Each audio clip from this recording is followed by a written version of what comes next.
find the work that's here in Poets House.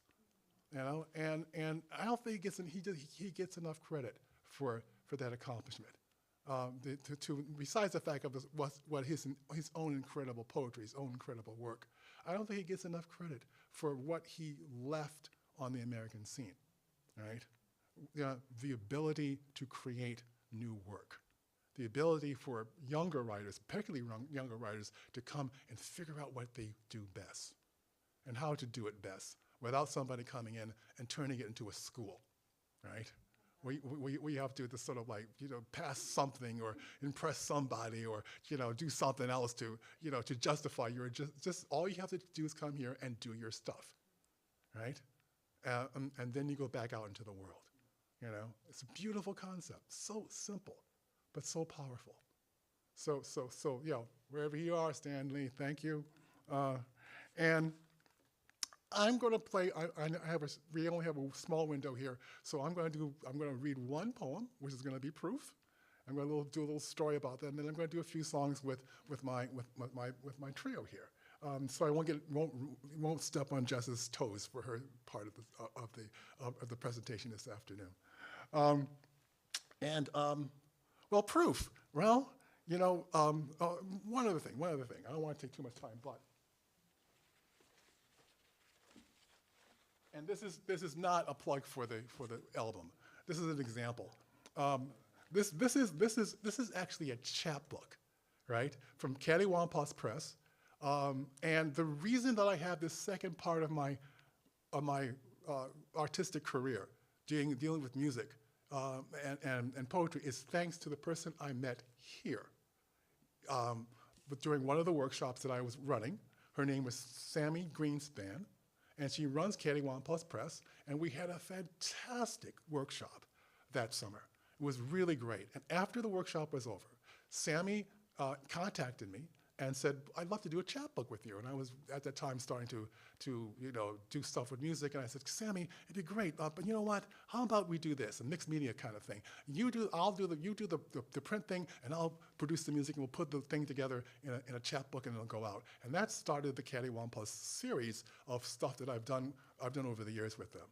But it starts here. And that's why I wanted to sort of like to show you what that was. It starts here at Provincetown. So I just wanted to so from that point on, she allowed me to do something that my other publishers wanted nothing to do with. It makes publishers feel weird and odd. What do you do? Why do you want to do music? Why do you want to, and we've been talking about this in my workshop. The workshop has been fantastic.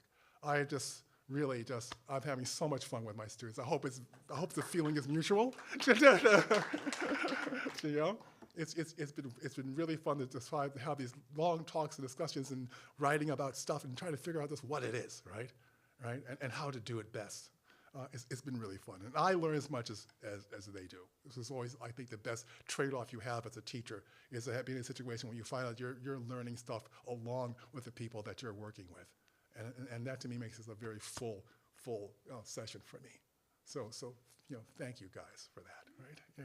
So proof is this poem where basically out of the blue, Zoran Mandami's people reached out to me on an email and said, we'd like you to consider writing a poem for the inauguration. Right, and this is a running gag, but it's true. When I first heard it, I thought it was a scam. Right, I thought it was like, you could write a poem for Zoran Mandami. Just click this link. Right, I think I remember this. Charlie actually said, dude, look at the bottom of the email. It's a Florida area code. Yeah, and I went, oh, geez. He might have a point, right? But I did due diligence, and indeed, it really was legit. It was really the mayor's people contacting me to do this thing, and it was really complicated. Besides the fear factor, we've been talking about that a little bit, about doing this scary thing, right? Well, this was my scary thing.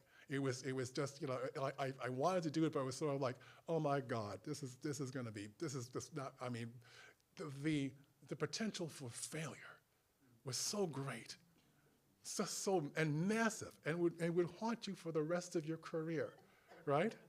If you write a poem and it's not, and you know, I wanted to find something that was going to be this threading this needle that would be something that would be clear and simple, but yet have some poetic heft to it. If it was too poetic, I realized I'd be spending the rest of my career with you guys coming in and saying, oh, I love that poem proof. I'm sorry nobody else got it. Oh, the way you turned those metaphors were really great, and oh, too bad, you know, they're fools. They didn't quite get what you were up to, you know, for the rest of your career, right? And you know, because it's videoed, and the video all goes up on the internet, and it stays there forever, right? So and also I had to push through my own prejudice against occasional poems, right?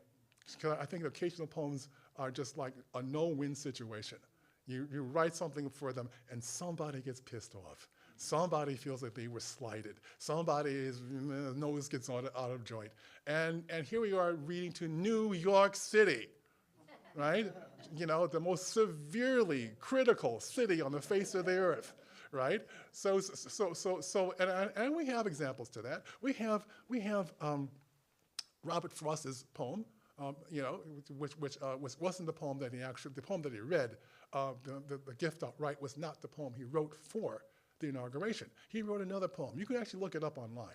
It's an interesting poem, but it's, you know, yeah, you look it up and see what I'm talking about. I don't want to put that.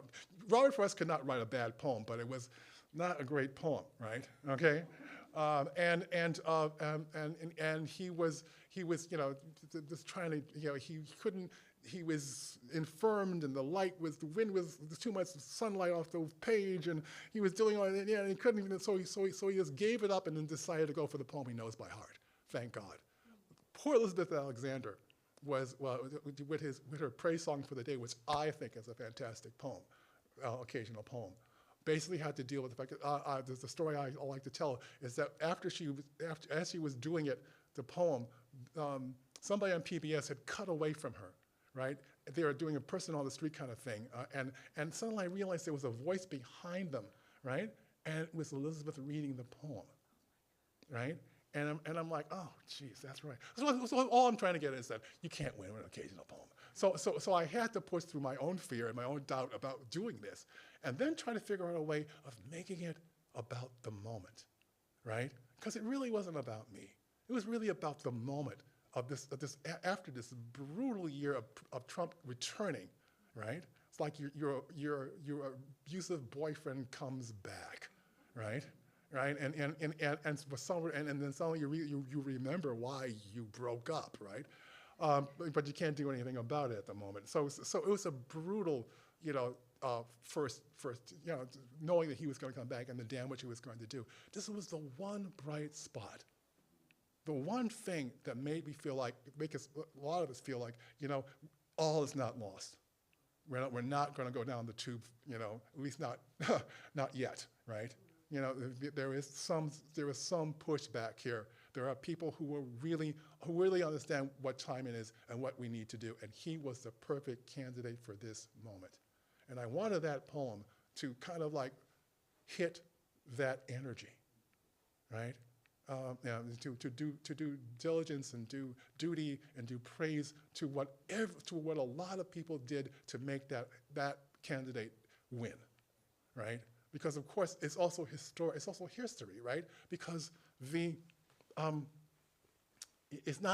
doesn't come out of the blue. It came out of a moment where tons of people, some people that we knew, some people that we'll never know, alive and dead, did a lot of work to make the conditions for that guy to become mayor of New York. And I wanted the poem to also reflect that as well. So, proof.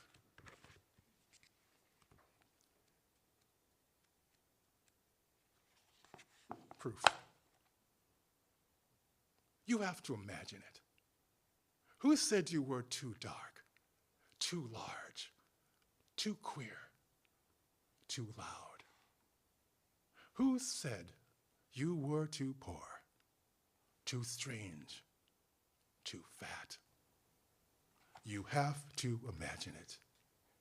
Who said you must keep quiet? Who heard your story, then rolled their eyes? Who tried to change your name to invisible? You've got to imagine. Who heard your name and refused to pronounce it? Who checked their watch and said, not now? James Baldwin wrote, "The place in which I'll fit will not exist until I make it." New York, city of invention, roiling town, refresher and renewer. New York, city of the real, where the canyons whisper in 100 tongues. New York, where your lucky self waits for your arrival, where there is always soil for your root. This is our time. The taste of us, the spice of us, the hollers and the rhythms and the beats of us, in the echo of our ancestors who made certain we know who we are. City of insistence, city of resistance.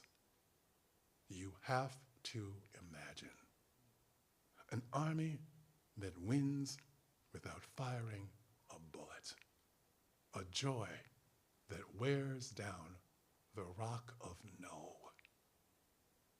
Up from insults, up from blocked doors, up from trick bags, up from fear, up from shame, up from the way it was done before. You have to imagine. That space they said wasn't yours. That time they said you'd never own. The invisible city lit on its way. This moment is our proof.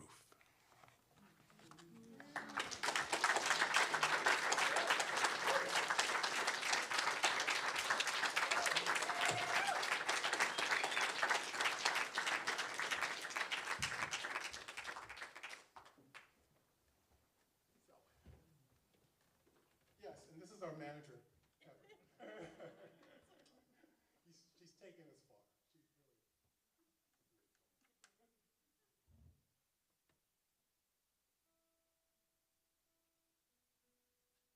So we're going to play maybe 3 songs. Yeah, okay. The first one we're going to do is actually an elegy, a lullaby. It's actually for, we've been dealing with lullabies in the workshop. Um, and this is for a friend of mine. You might know her, Patricia Spears Jones, the poet. And this is written on the occasion of her mother's death. She's from Arkansas, and excuse me, she went back down to Arkansas for her mother's funeral, and I took some poetic license and put her on a train as opposed to the plane she actually took. This is called Arkansas Traveler.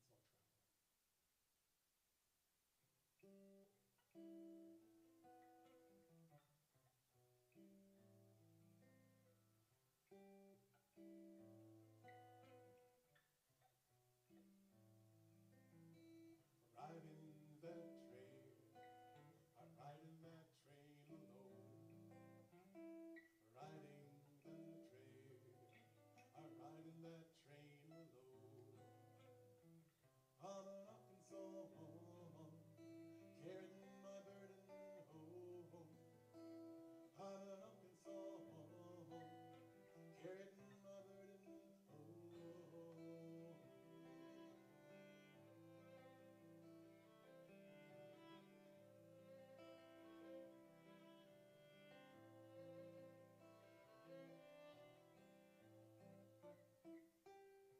It's strange weather in Arkansas. I feel the weather, fall weather in Arkansas. The sun keeps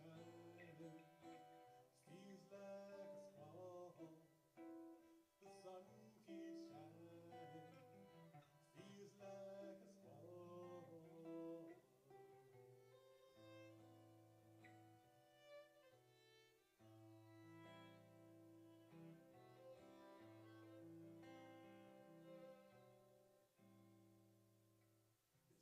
blues like the blues when you lay your mother down.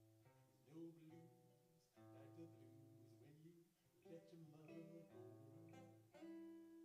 These blues I'm feeling, no one can know.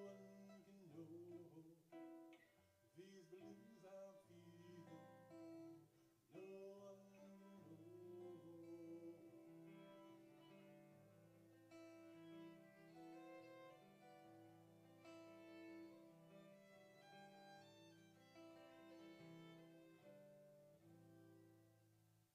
Riding that train, I'm riding that train alone. Riding that train, I'm riding that train alone.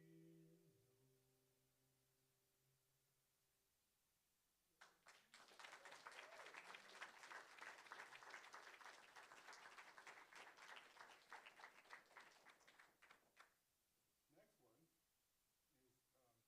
is about a true story, actually, true historic story, about a slave named Sam Bolter.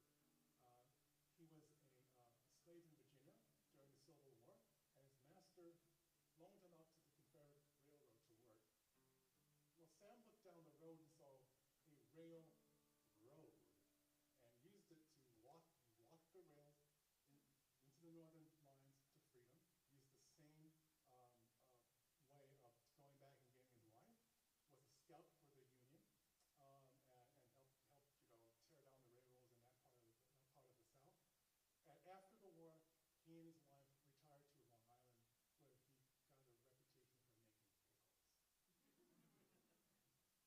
where he got a reputation for making pickles.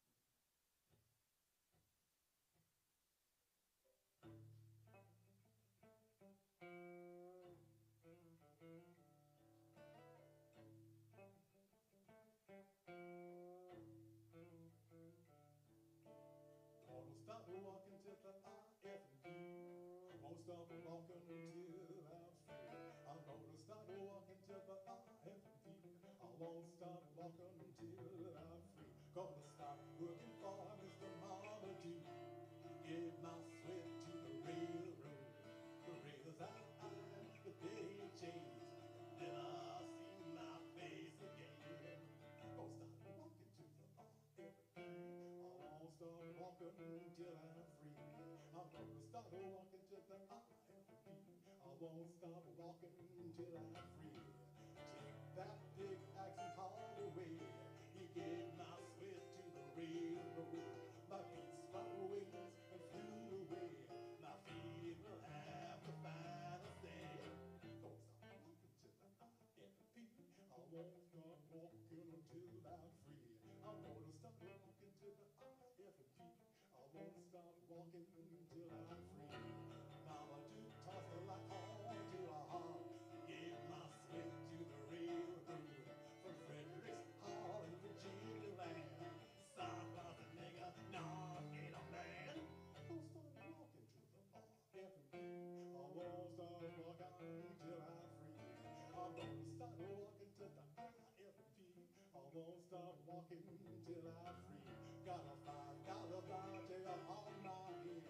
Took my sweat off the railroad. The rebels called me contraband. I'm gonna bring back the Union to raise this land. Don't start walking to the IFB. I won't stop walking until I'm free. Gonna stop walking to the IFB. I won't stop walking until I'm free. Gonna come back and get my wife. Gonna float like a ghost down the railroad. Go where I left her on Mama Duke's farm. Gonna feel like heaven when I take her on. Don't stop walking to the IFB. I won't stop walking until I'm free. I'm gonna stop walking to the IFB. I won't stop walking until I'm free. My name's Sam Bolton and my story's true. I'm a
that's the premise for the song, a little about it. The wolf is hungry at my dawn, but Lord, I'm hungry too. All I ask is a little more. What else can a poor boy do? Lord, lend me a little more for me and my friends to flow. Lord, lend me a little more for me and my friends to flow. Oh, the tide is mine a joy. The tide is rising high. All I want is a little more for me and my friends to fly. Lord, lend me a little more for me and my friends to flow. Lord, lend me a little more for me and my friends to flow.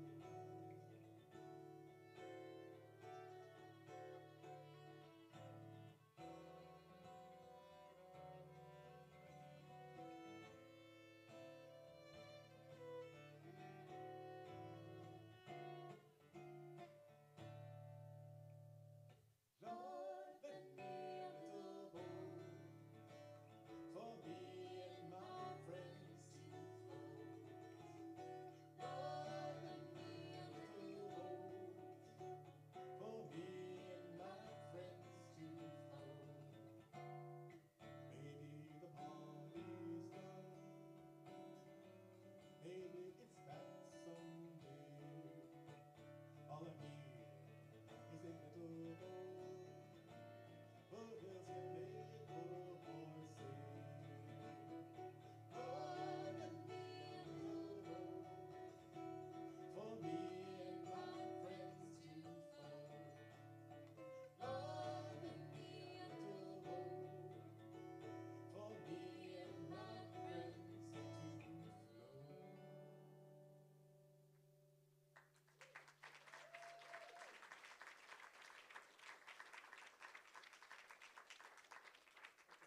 Okay, I lied. I'll do one. There's one song. I'm on the borderline of doing this because I don't want to overrun. But this is a song about the arts. Okay, I wrote it for my sister-in-law, who's famous for making these ties for me. Right, painting these ties for me. She's a great she's a great artist. She's an incredible eye, and just brilliant instincts about things. This is basically about all arts, how complicated that is,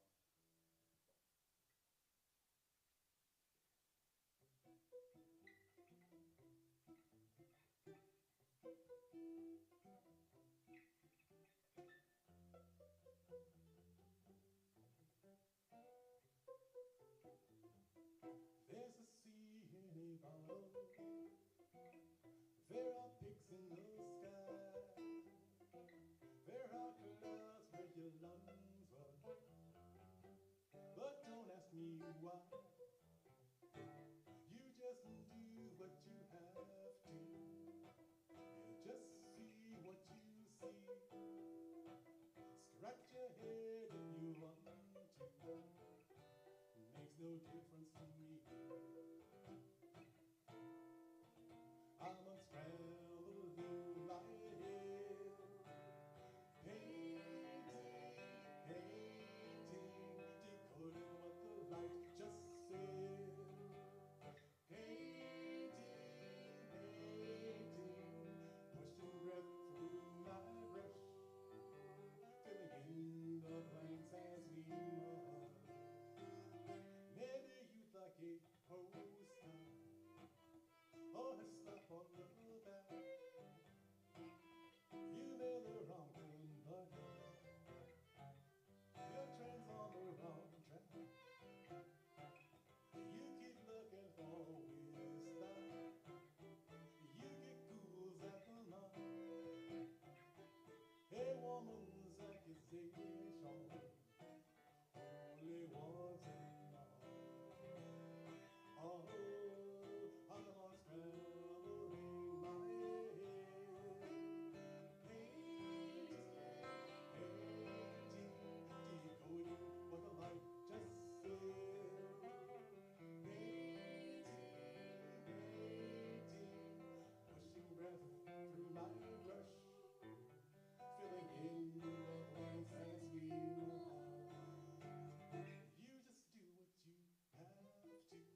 really, forgive me, short, number one, and number two is, because it's about my workshop, this is a interpretation of a poem by Lucille Clifton.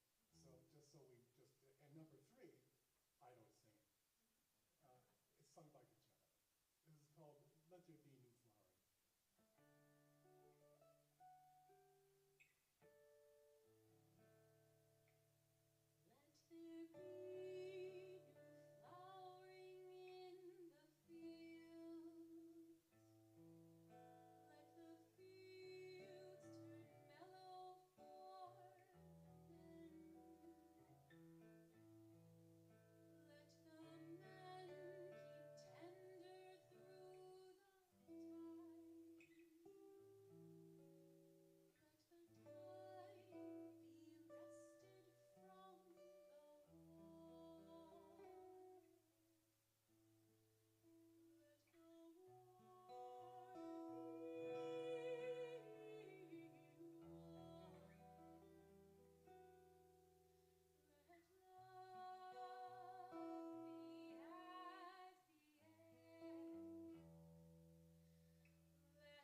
Thank you.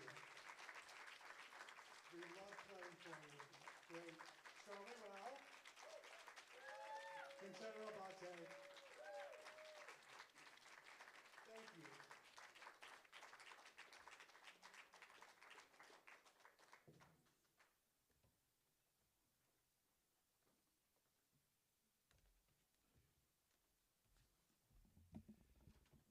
You know, I'm a lot. You know, I'm a. Is this on? Yep. Hello. Here we are.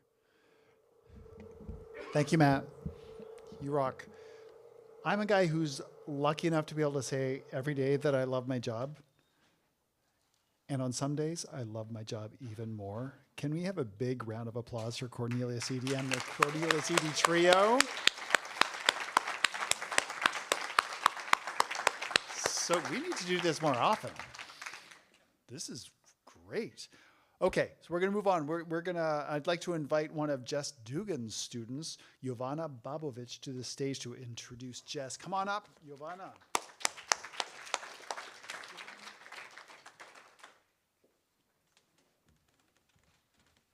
Hey everyone, thank you guys so much. That was so cool. I'm also from Rochester, so I know when I heard that, I was like, yeah. Hell yeah.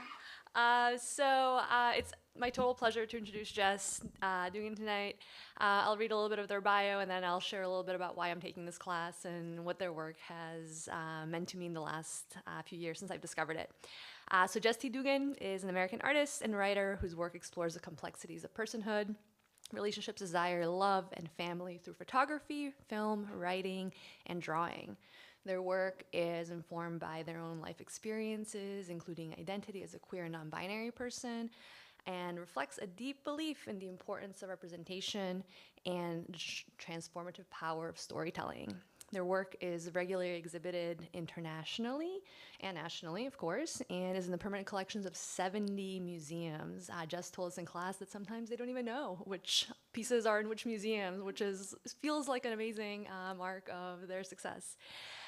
Their books, 4 total in the last 10 years, include Love Pictures, which is their latest book.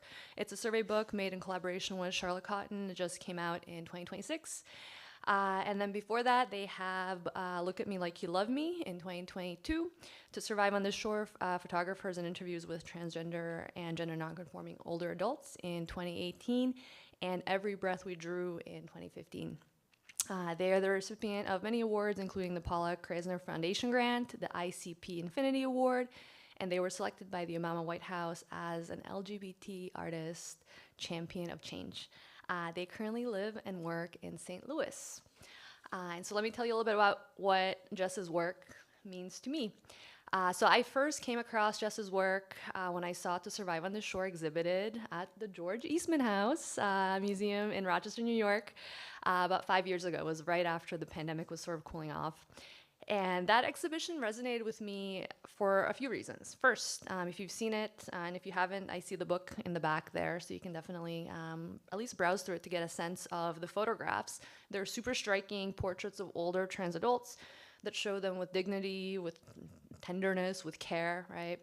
But then the thing that I really loved about this book is that it also paired the portraits with voices of these folks. And so there are interviews that really pulled me into not just the image, but also their stories and their narratives. And to me as a historian, I'm a trained historian, and I work and teach at SUNY Geneseo in New York. To me, To Survive on the Shore felt and read like an archive of trans experiences as a way to amend the record that had marginalized these folks from history. So I personally grapple with those questions quite a bit in my own work. I think about the way historical agency plays a big factor in the way that we tell history. So how do we tell the stories of people who've been silenced? How do we tell the stories of those who've been erased, overlooked, or misrepresented? And Jess's work showed me a really beautiful approach to doing that, both by capturing older trans adults in their present and by giving them a platform to tell their own stories in their own voice, right, about their past. And I've taken this model as inspiration for a photo documentary I'm working on that's called Queer Veterans Project. I've been collaborating with my partner Mel Porter on that project, where we're photographing and interviewing LGBTQ+ folks who've served in the US military, and we're aiming to do something very similar, to create a place where that intersection of queerness and military experience coalesces both visually and then in interviews. And these stories aren't commonly told, and for me, I'm so grateful for Jess for giving me a model for how to empower people to become historical agents of their presence and not just have that become something that historians of the future do, right? And then more broadly, you all might be familiar, Jess's photography is so inspiring, and for me, it's really deeply relational, right? And we've been talking so much about that in class the last couple days. Their work is about representing the person, but it's also the act of seeing them. This makes Jess's work exceedingly active, I think. It begins with the relationship that they grow with the person they're photographing, the way they look at them, but then it transfers on to us, the viewer, in the way that we meet the gaze of the person in that photograph. Jess's work creates accountability for us as viewers because it demands that we not just look, but that we also see. And we owe that to one another, to see people how they ought to be seen. And so without further ado, it's my absolute pleasure to introduce Jess. Let's welcome them.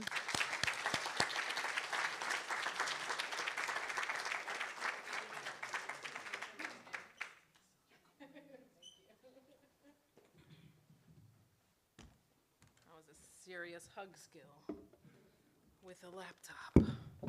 Hang on one second, I am short, so let me just configure.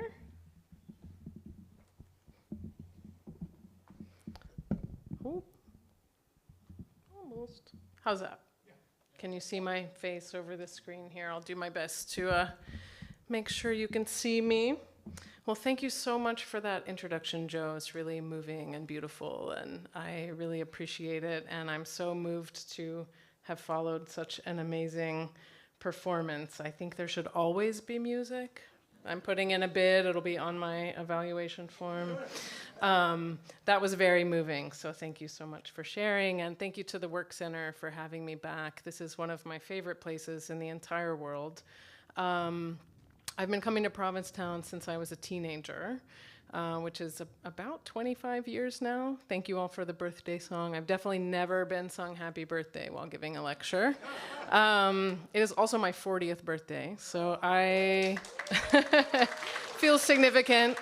I started coming here as a teenager, and this place has always been really significant to me. And I've been coming to the Work Center for, I think, 11 years, and it's always a really moving week. And I just want to give a shout out to my students. We've been having an amazing beginning to the workshop, and I probably shouldn't talk about it too much because I'll get teary, but I'm so moved by how this place brings people together intentionally to connect, to create, and it makes a space where we can really be present with each other. And I think that's lacking from so many parts of our lives right now. So I'm very grateful for this place, and I love thinking about the history of who made it happen, and I'm grateful we get to all benefit from this amazing place. So tonight I'm going to share with you 3 bodies of work that I'm currently working on. So it's not a sort of archival comprehensive presentation, but these are the things I'm working on at the moment and thinking about. So to take a step back as more of an introduction, I've been working as an artist for more than 20 years. I was very fortunate to come to art making and photography in particular when I was 16, 17. And from the very beginning, I've always been interested in portraiture. I've always been interested in how it allows me to connect with other people. And for me, my photographic practice has been the way I understand myself and my place in the world, and also the way that I connect with other people on a meaningful level. So the pictures I'm showing you in this first series, they're just called New Work because I view this as the 3rd chapter in what I consider my lifelong soul work. I have a extensive practice of mostly portraits. There are also some landscapes and still lifes. And Joe mentioned some of my books, and I sort of, out of necessity, put things into books or put things into chapters to release them out into the world. So the reason that this begins in 2022 is that's when I published Look at Me Like You Love Me. And so this is about 4 years of work since then. A lot of the work is actually made in Provincetown, including this. And this as well. So the landscapes are a slightly newer element for me. The people that I photograph are often people I know well. Sometimes they're people I meet in passing, and I get to know them through the act of photographing. I often photograph the same people repeatedly over many years. And for me, my work is really centered around trust and collaboration and consent. And so building those relationships are a really important part of my practice, and thinking about how that works over time is also really essential to me. I've increasingly been thinking about the landscape and also thinking about queer bodies in the landscape. I live in Missouri now. I came of age in the Boston area, but I've been in Missouri for the last 12 years and have had my own process of reclaiming rural space and reclaiming water, reclaiming rural space. And so I'm really interested now in photographing queer people, queer couples in these open, expansive landscapes. And that is definitely something that is increasing. I'm also interested in these sort of quieter, poetic moments. This is Con, who was actually a student of mine here in 2024. He came from Ireland. I think he still wins the award for farthest travel, but we made this down at the moors. I'm really drawn to water. I'm interested in photographing in and around water. Now that you know my birthday, you know I'm a water sign, but I also think of water as a metaphor for human identity and experience, thinking about how it is always present, it's always stable, or not stable, it's always this sort of solid body of water, but it's always in motion and it's always constantly changing. And that's how I think of human experience and our identities. A really big part of my work is thinking about the power of relationship and the power of seeing and truly being seen and of making yourself vulnerable. And I think for me, coming of age as a queer person, I had such powerful experiences coming to know myself through other people, through relationships with other people. And we've been talking a lot this week, exactly what Joe said about how relational portrait photography is. And I think for me, that's a really big part of my practice. I also make self-portraits. I've made self-portraits since I was quite young, 17, 18. And there are literal self-portraits in my work and in my books. And I think these are really important because including myself places me within the conversation I'm having around identity, around gender, around sexuality, increasingly just around personhood. And that feels really important. But also, perhaps more importantly in a way, is that when I share my own story openly, it makes space for others to reciprocate with me. And the way that I make photographs is quite intimate and emotional. And so it's really about creating this energetic space where someone feels safe to fully be themselves, safe to be seen. And one thing I really value about working as an artist is this reciprocity of connection. I value it in the making of the photographs, also in the exhibition process. For me, it just opens up this beautiful space where you can come to know another person on a deep level. This was also made here in Provincetown. This is Herring Cove Beach. This is my friend Jen, who is here with us tonight. I have a new book, which I'll talk more about at the end, but Jen is included in the book. We have a conversation about making work together over a 20-year period and how now I've become more intentional about the archival nature of my work, but the first picture we made together was in 2006, and how, creative work has sort of become an archive, and how it's essential, similar to what Joe was referencing, that we record our own history. So this was the most recent picture we made in 2023.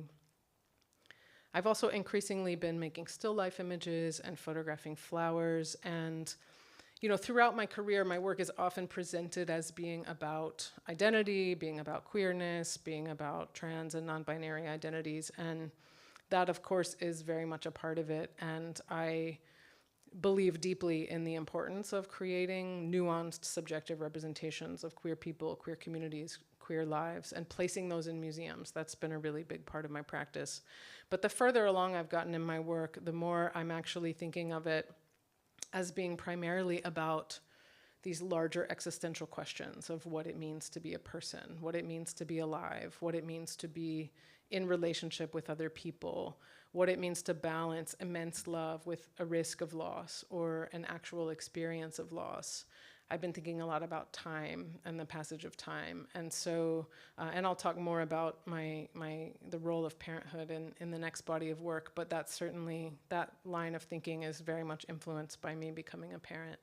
And so I talk about this work as being more about presence and personhood than about a specific identity. I often say, my work is not about queerness, it's work about life and love made through my lens, my perspective, which is informed by my experience as a queer and non-binary person.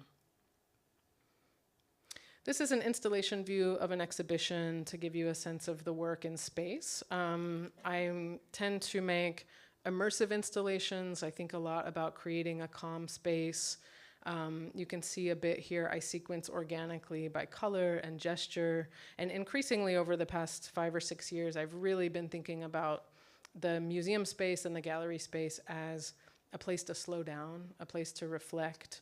I've been creating these almost meditative spaces, inviting people to stay. I've been on kind of a tear to put comfortable seating in my exhibitions.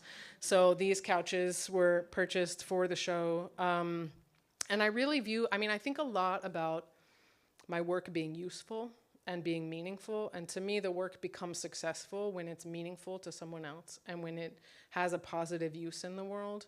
And so I think of the exhibition in a way as the beginning of experiences that will happen. And so I love the idea that there's this space that people might go on a date. They might sit and talk about something. They might just take a break from the world. This was up at the Ringling Museum of Art in Florida, which has been caught in political crosshairs, and even a lot of the staff told me how nice it was to just go in there and take a break, like while the show was up.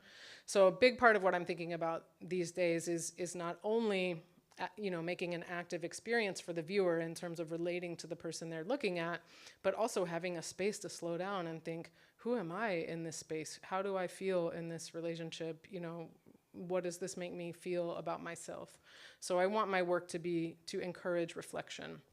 This is an exhibition I had last spring in Milan, and I'm still very much learning about it, but the dynamic around queerness is different in Milan, and I worked with a curator who had a photojournalism background, and her mission was, we did 30 portraits, all the same size, no still lifes, straight line hang, and her mission was really like, queer people exist, And so it's interesting to think about how the context of an exhibition also changes how you put together an exhibition or present the work.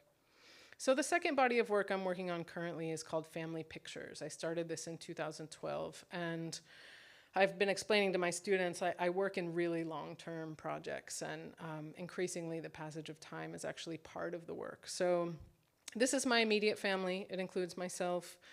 This is my daughter, Eleanor, and my mom. It also includes my former partner, Vanessa, and is very much ongoing. And, I didn't originally set out to make this as a body of work. I found there were about 5 or 6 years where I was photographing. I was making pictures with Vanessa, I was making pictures of myself, I was making pictures with my mom, and organically it sort of became one larger project. And I just say that with an eye to the students in the room. Sometimes things develop in a way that you're not intending, and then suddenly you're like, oh, I'm making this project about family. This is the first picture I made of Eleanor. She's 2 days old in that tiny little bundle. I only have one child. This is a diptych. And I actually didn't bring my camera to the hospital because I made the choice to just be present as a parent. And then I learned how much time you have in a hospital after a baby is born. So I had someone bring me my camera, and I made this picture, and I'm very grateful I have it. I waited 4 years to show it. And that was the 10-year mark of the work. And I intentionally waited 10 years to show any of this work because I wanted it to build, I wanted it to be more complex and nuanced. Again, the time is really important part of the work. And also, this picture was quite vulnerable. And in particular, it took Vanessa a long time to be comfortable showing it. Another thing I've been talking about with my students is sort of the gap of time between making and showing, and how some things require more time. So we showed it in 2022, and I very quickly got feedback about the significance of representation of queer families and queer parents, specifically of a butch parents or transmasculine parents. And I think a lot about representation, and I realize like a lot of people have never seen, maybe the odds are higher in this room, but in the world at large, a lot of people have never seen someone who looks like me holding a baby, So it's like this, in a way, this very simple, natural representation to me can take on a larger role when it's out in the world, and that's something that I am very much thinking about. I'm really interested in coming at these larger topics through a very personal, subjective approach. And one thing several things I like about this work. One, making work with the same people over a long period of time is both intimate and meaningful, and also, as a photographer, requires me to make different kinds of pictures. So there's a sort of intellectual challenge to it that I enjoy. And also, it allows me to talk about a lot of the things I'm interested in, like identity, family, sexuality, gender, time, relationships. But it's all sort of, no one topic is leading. They're all sort of underneath this very specific look, or an intimate look at a specific group of people. I'm lingering here because this was made in Provincetown, down on the West End. And in addition to returning to the same people, I also return to the same places sometimes. So there's another image of this made 4 years prior. And I actually think we're gonna go to the same place this week and make another portrait there. So there's something about returning to place, marking the passage of time, marking the change of the people that I'm photographing, that's really important to me in my work. And Provincetown in particular has taken on a lot of significance, and I make a lot of work here. in part because of the things I've already mentioned about the water and returning here, but in part because, and this is also in my newest book, in part because there is a sense of freedom and safety here that I don't feel everywhere in my daily life. And so I really, really appreciate that about this place. It's one of the few places in the world that I'm not kind of aware of my surroundings all the time. I feel like I can just be. So I haven't published a full book of this work. A rather significant edit of it is in my newest book, and that's really the first time a lot of it has been published. I very much anticipate making a book in like another 15 years and having 30 years of work. I'm thinking about waiting until my daughter is an adult for ethical reasons. Also, just I'm interested in that passage of time, but I would also be really interested in her participating in that process somehow. So, this is to me, a lifelong project that I will make as long as I can. This is from last summer at a lake in Missouri. Eleanor was 7, now she's 8. And another thing that I'm interested in is how relationships change. So I mentioned, for me, becoming a parent changed a lot of things about my life and my practice. But it also changed my relationship with my mom, in that prior to that, I made pictures with her. When I would think about her, I would think about it from the perspective of a child. And once I became a parent, it's like I had this dual vision and I could see it in a different way. And, I learn about myself through my art practice, right? So I started making these kinds of pictures where instead of her holding me, I was holding her, So I was sort of learning about my shifting emotional and psychological landscape through the pictures I was making. And I think that shift is significant and presumably will continue to increase as more time passes, as we both age. This is the earlier picture from the same beach here in town.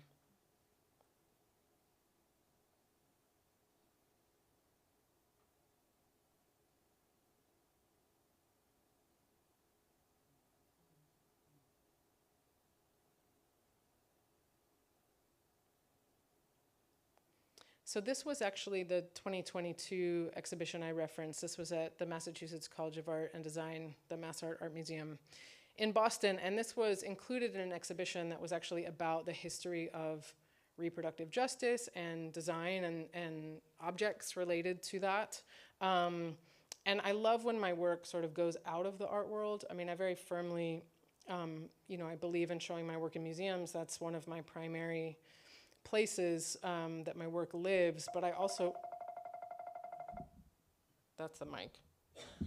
Sorry, you guys. I was like, am I doing that? Okay, that should be better. Okay, but I also love, especially when there is a subject matter that is political or social, I like when it crosses into other realms as well. And then this was the first larger exhibition I had of this work. This was at the Smithsonian National Portrait Gallery in its this administration era, which is a sore subject. But this was up for 14 months, and I got a lot of, which is incredibly long for an exhibition, and I got a lot of feedback about what it meant to people to see work about queer families in that kind of an institution, and it was a very meaningful experience. They made a catalog and put me and Eleanor on the cover. And then this is a more recent exhibition at the Modern Art Museum in Fort Worth called Diaries of Home.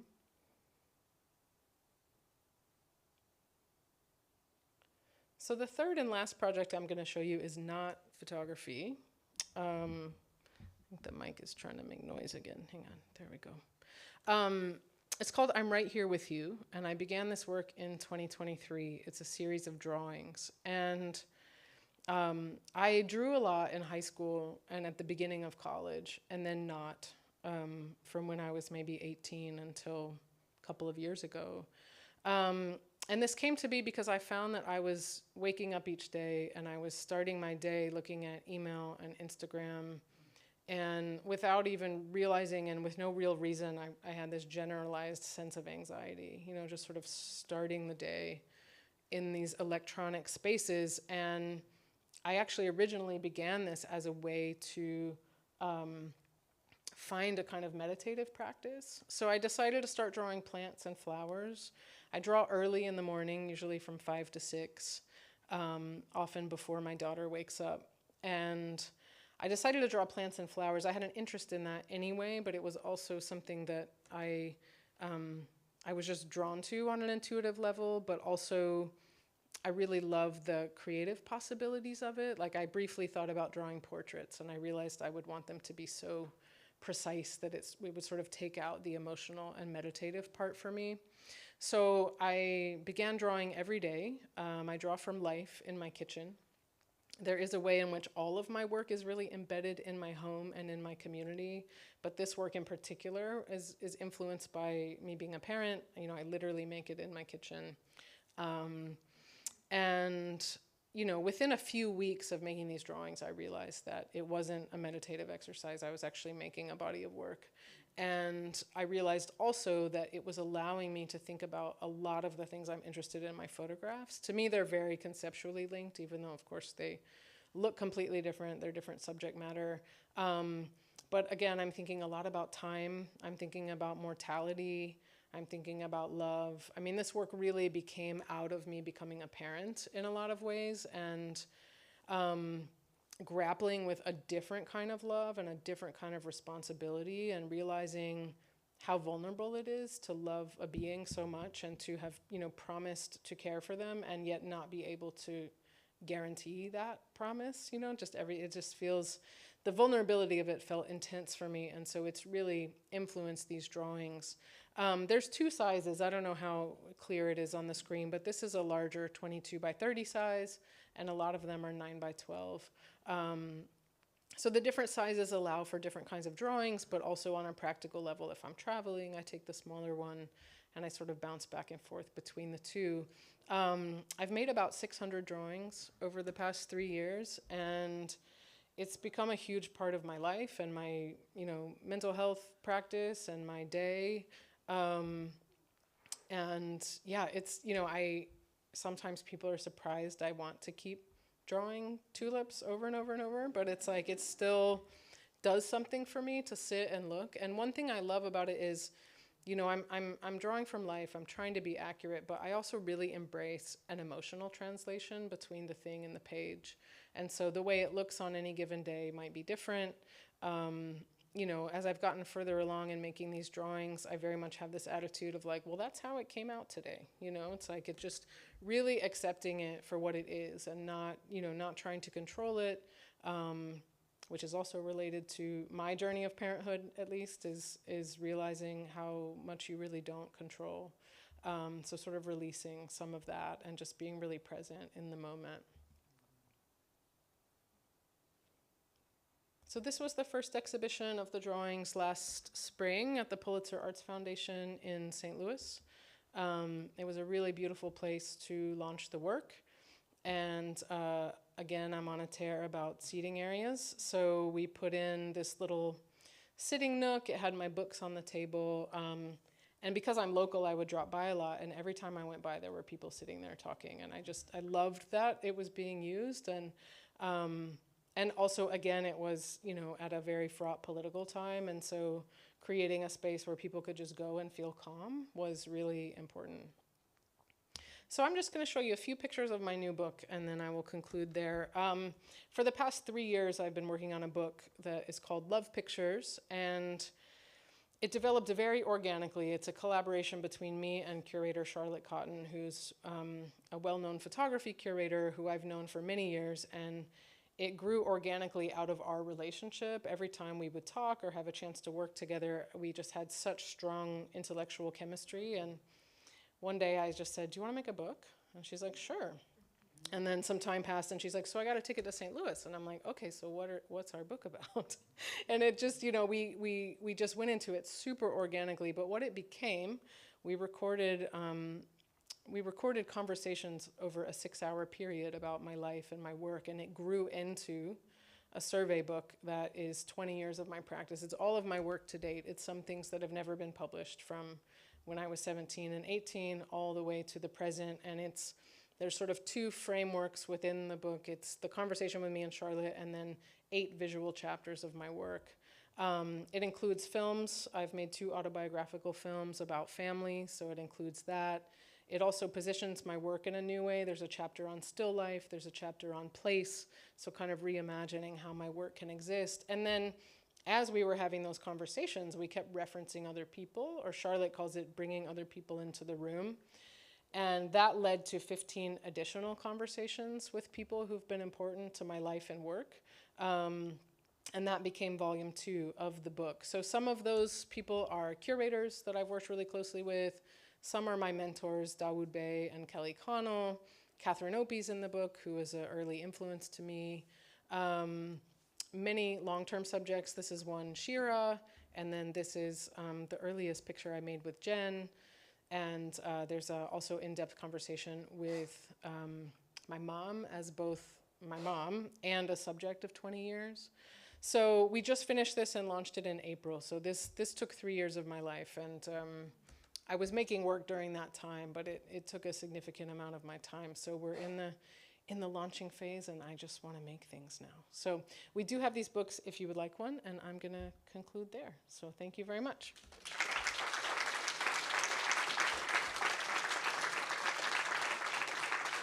Do you want to close this for the Q&A? Take it away. Okay. Oh, good. Okay. Perfect. Okay.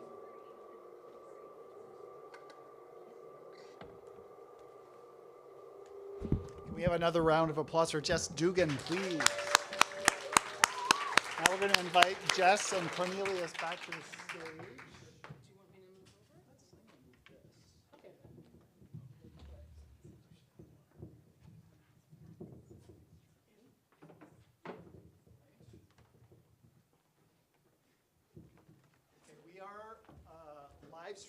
We are live streaming this. I'm going to follow my own directions and speak into the mic.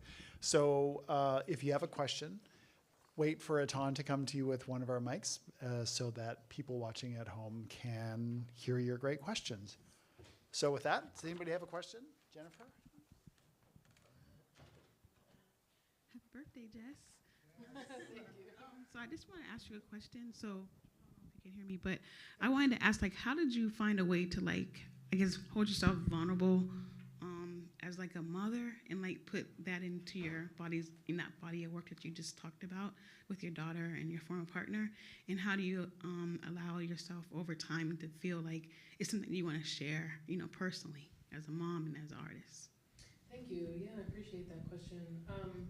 You know, I think for me, my art practice is so intertwined with my life that it would almost be impossible not to make work about becoming a parent. I mean, it was such a big experience for me, and my daughter's such a big part of my life. And so I think in some ways I almost don't have a choice, because that's how I exist in the world and how I process. And however, I think the decision of when and what to make public is more complicated with the work with my daughter, and the family work tends to be very intimate. And so that, I think, you know, I treat each image differently, but there's often a longer waiting period before I put something out into the world.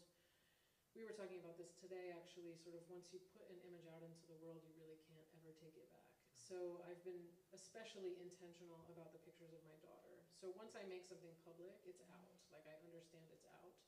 And I'm careful in some ways, like I don't put her image on Instagram, I don't share snapshots and things. So it's like, but once I've decided that a piece of art is ready to go, then it's out. But it's complicated, and it's situationally dependent. I have pulled work out of some shows recently for political reasons, because it was the film, it was either the photographs or the film about my daughter, and I felt like I need to just pull that back for a little while. So yeah, it's sort of like I make the best decision about any given work in the moment as best as I can, and I think it will evolve as Eleanor gets bigger, for sure.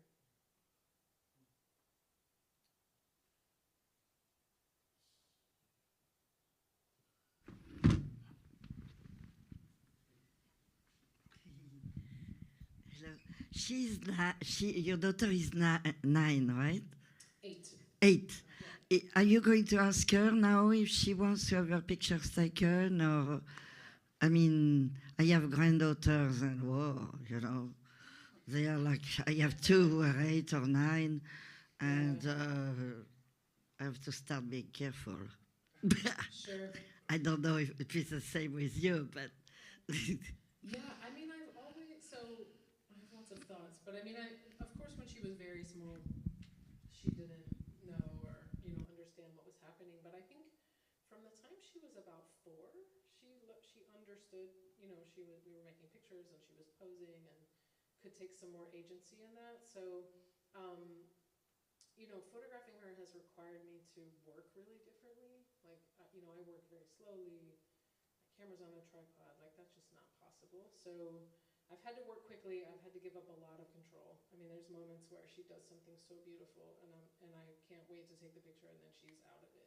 It's just like, it's been a big lesson in control.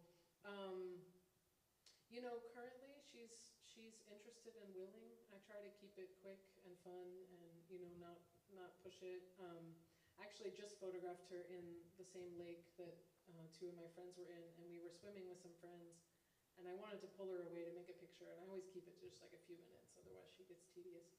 And she had one of my friends chauffeur her on a floaty to her photo shoot, and like pretended like she was a fancy model, and then like got chauffeured back on the floaty, and I was like, this is amazing. Like, she's just again, it's sort of like year by year, and we'll see how much she wants to collaborate or not as she gets bigger, but currently she's into it.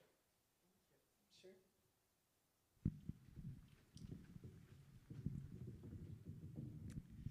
Yeah, I had a question. You do poetry and music. Do you feel like the lyrics of your songs stand on their own, or you only publish those with us music? It's intentional, intentionality. The intention is never to be recited, at least in my mind, right? I mean, different people have different interpretations of it. If you're asking me, my interpretation is that it's meant to be wedded to a melody, right? I mean, you just have to, that's what I'm going for. There's a difference between reading proof and singing Little Boat, right? It just isn't the same delivery. It has to have some music attached to it or melody attached to it. Yeah, I always like to give this example of Paul Simon and Paul Muldoon.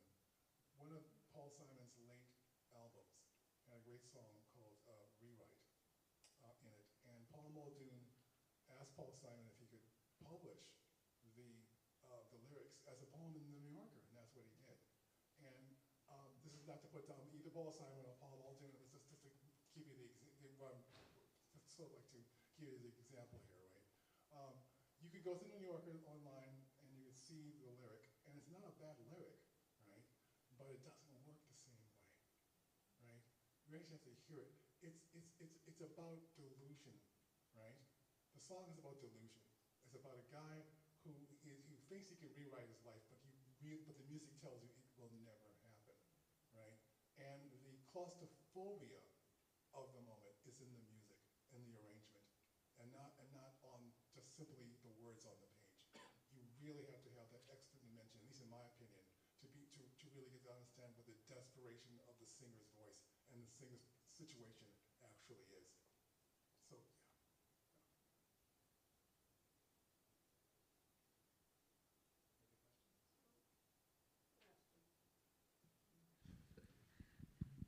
How do you find your subjects for portraits? Sure, yeah. So some are people I know and good friends that I work with over time. Others are people I meet in my life in passing somehow. And for me, the choice of a subject is really more about a kind of energetic connection with that person. And when I reflect on that intellectually, I can think about why that may be based on my own psychology, but there's just this sort of immediate draw. So I meet people, I mean, the beautiful person in the green room I met when they were working at a coffee shop, and, approached them and asked to make their picture, and now we're friends. We've worked together for many years. Sometimes in these kind of environments, Atan and I made a picture yesterday. and I just met him and wanted to photograph him, you know? So I make work when I'm at Anderson Ranch, I make work in P-Town. So it's really kind of living and being out in the world and coming across people that I resonate with. And also, we've been talking about this in class as well, people who want to collaborate in that way, who are open to going there and doing that. And without that sort of mutual interest, it doesn't really work.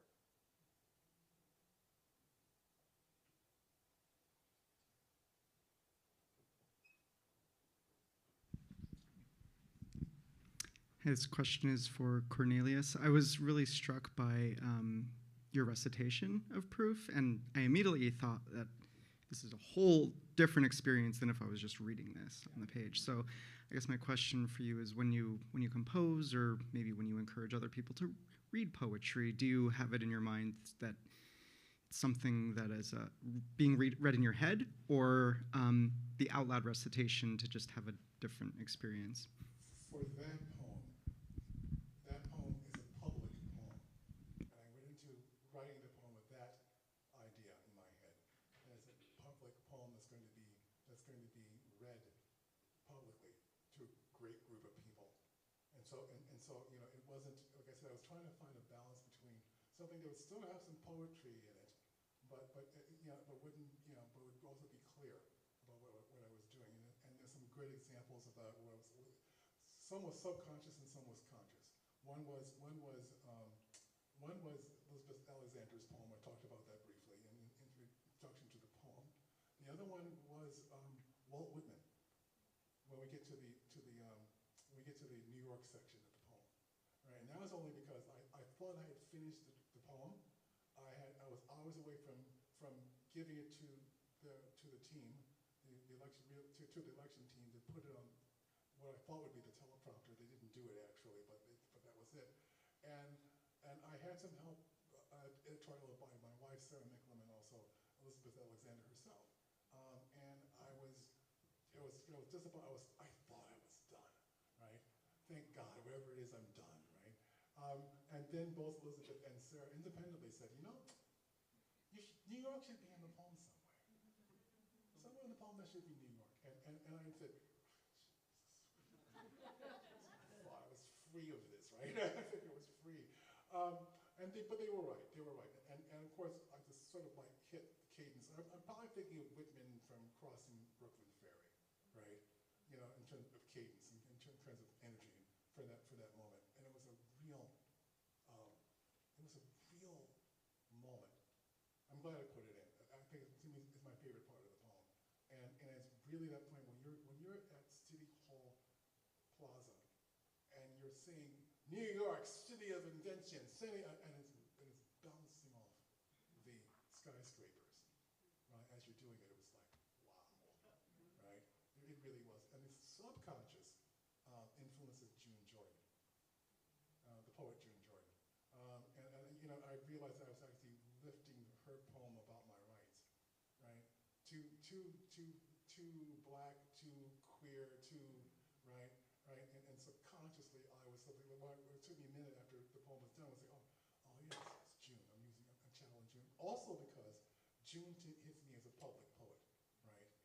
You know, as somebody who stands in the world publicly and declares who she is and who she represents, right?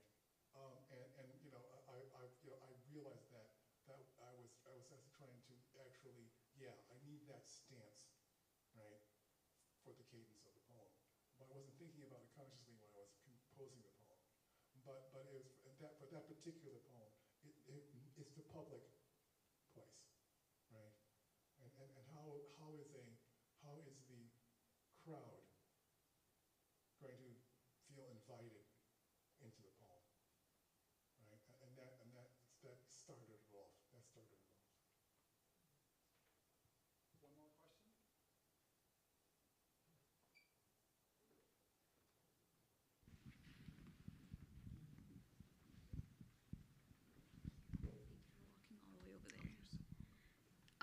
Thank you so much for just being here with us tonight. I had a few questions, but my question at the moment is a lot about the public versus private self, because both of you seem to be very public-facing individuals.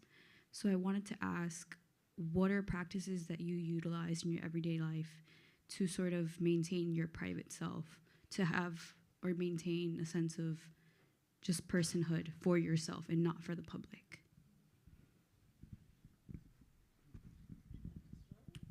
I'm happy to start. Okay.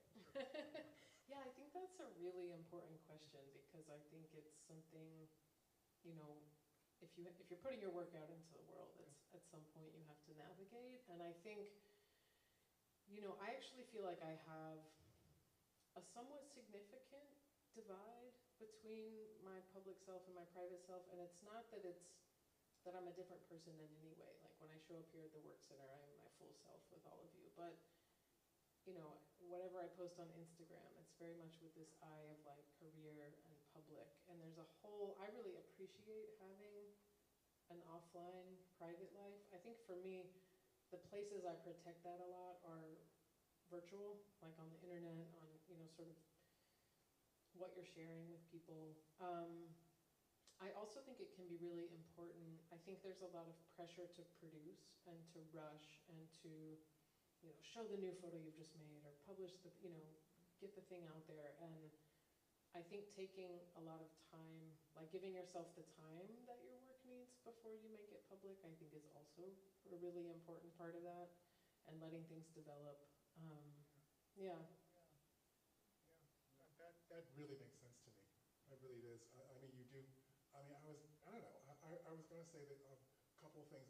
One is that I'm married, and that keeps me grounded. You know, just really married to a very sensible human being, you know, that's also part of it, keeps me grounded. Tori, Derek, and I sometimes joke about Sarah's ability to somehow bring us down to earth, right? We'll be doing something like, oh, and then Sarah will something, and Tori will be like, right? That kind of grounds you, right? Right. So it's good to have that kind of person. It's also good to have a relationship with an optimist, right? It really helps. It really helps. But there is a separation between the public and the private, and I really do. I do think you need to guard that in order to fuel, you know, the art. You know, and it gets, you know, so also, you know, I'm older now. I'm 70. I'm in my 70s now, right? And it doesn't pull the same way, right? When you're 72, as when you're 42, or you're 32. You know, when it really is kind of like, I gotta get this. I gotta do. Oh my God, I'm doing. I gotta get it. You know, and you're really sort of like, oh my God, I got my over there.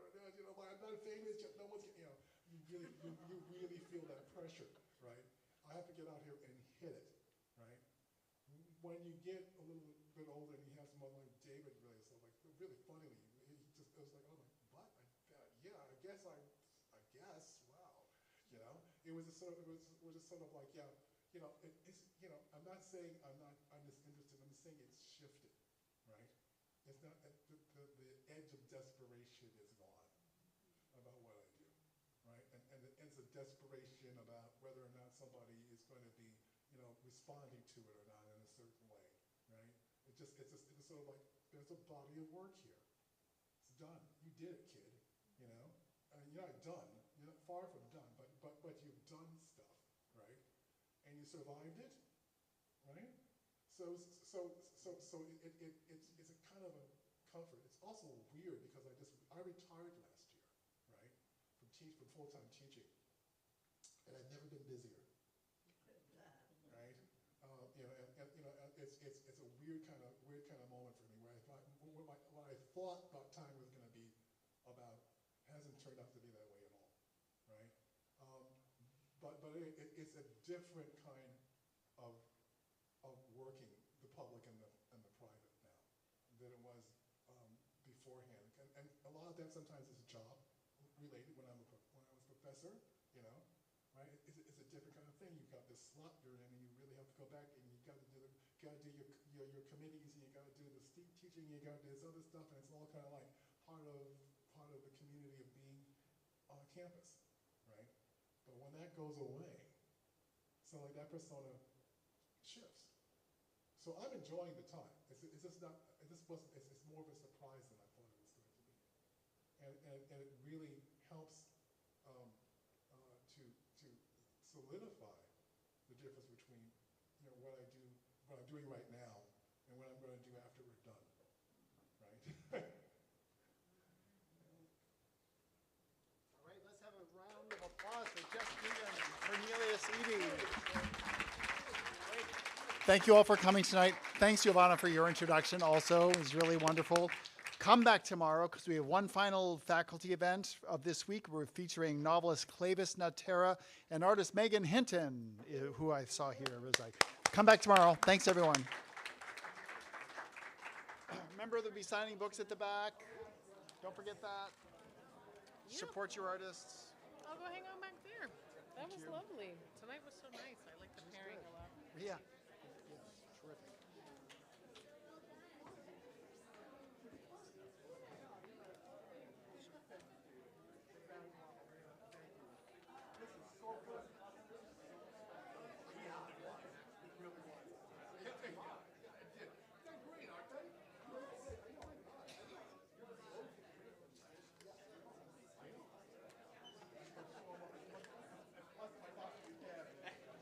Yeah, thank you so much for having us. This is, yeah.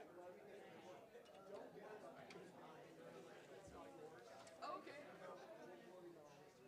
Oh, okay, yeah. If you're still using it, I'm happy to help you put it away. And all the cords were wrapped up in the little cubby in the back. So, yeah. It sounds great. Yeah, sounded perfect for the room. Yeah, thank you. And also, thank you so much. I also wanted to give you, I write also, and I wanted to give you my book.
I don't think we can wait till 8:15. So, I mean, if you have a space at 7, that would be great.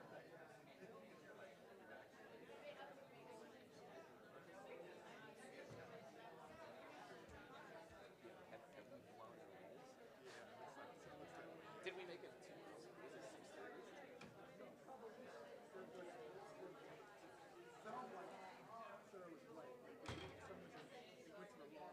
Oh, so they didn't.